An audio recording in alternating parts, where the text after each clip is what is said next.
సంకల్పం గొప్పది అని చెప్పి నేను అంటూ ఉన్నాను. కాకపోతే కాస్త సున్నితమైనటువంటి మనస్కుడివి కదా! అందుకే కాస్త భయాందోళనకు ఎప్పుడు కూడా గురి అవుతూ వస్తున్నావు. ఏమీ భయం లేదు.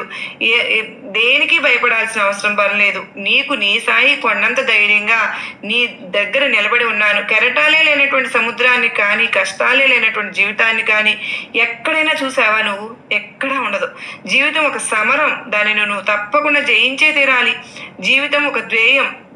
దానిని నువ్వు తప్పకుండా సాధించి తీరాలి. ఎవరికైనా సరే కానీ ఎలాంటి సమస్య ఉన్నా కానీ, లేదంటే ఎలాంటి పరిష్కారమే లేనటువంటి కొన్ని బాధలు ఉన్నా కానీ, కోరికలు ఉన్నా వీటి కోసం కన్నీరు కారుస్తూ ఉండటం మంచిది కాదు. అప్పుడు ఆ కన్నీరు ఆపుకోవడం కష్టం కాదేమో అని కానీ మనసులో నువ్వు అనుకున్నా సరే ఆ బాధను సమస్యలకు దూరంగా ఉంటేనే వీటన్నిటిని ఆపుకొని ధైర్యంగా నిలబడి వాటి గురించి ఆలోచిస్తూ కూడా పైకి మాత్రం నవ్వుతూ జీవిస్తూ ఉంటారు. చూడు, అది నిజంగా చాలా కష్టమైనటువంటి పని.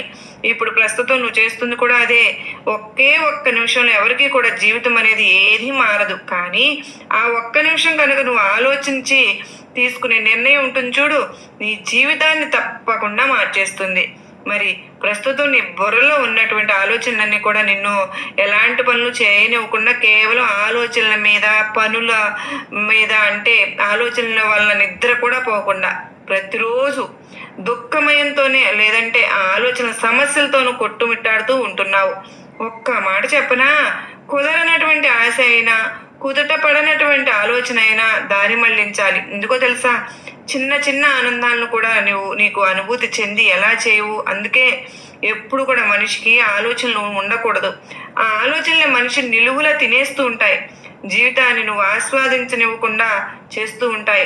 నేను నీకు చెప్తూ ఉన్నాను, అలాగే మరీ చెప్తూ ఉన్నాను, ప్రమాణం చేసి మరీ చెప్తూ ఉన్నాను. మంచివారికి తోడుగా నిలబడకపోయినా, ఒకవేళ నిలబడలేకపోయినా ఈ బాబా మాత్రం మంచివారికి తోడుగానే ఉంటాను. కాకపోతే కాస్త ఆలస్యం కావస్తుందేమో కానీ నేను మాత్రం మీ వెంటే ఉన్నాను అనేది మాత్రం నిత్య సత్యం. నువ్వు ఏదైనా సరే కానీ ఒక కార్యం చేసేటప్పుడు నీ అంతరాత్మను తప్పకుండా ఒక్కసారి ప్రశ్నించుకో. నీకు సరైనటువంటి సమాధానం వెంటనే వస్తుంది. ఎందుకో తెలుసా? నీ అంతరాత్మలో ఉండేది నేనే కనుక. మరి నువ్వు ఏదైనా సరే నాకు తెలియకుండా ఏ పని చేయలేవు. అంతా కూడా నాకు తెలిసే చేస్తావు. తెలిసేలాగా నీకు తప్పకుండా నేనే తెలియపరుస్తూ ఉంటాను. ఎందుకో తెలుసా? ఎన్నాళ్ళుగా నువ్వు అనుభవించినటువంటి బాధ ఇకపై నువ్వు ఎన్నో రకాలైనటువంటి సంతోషాలను తప్పకుండా అనుభవిస్తావని చెప్తూ ఉన్నాను. మరి నేను నీకు మాట ఇస్తున్నాను, ఇకపై నీ జీవితంలో అన్ని శుభవార్తలే. అసలు ఈ శుభవార్త విన్న తర్వాత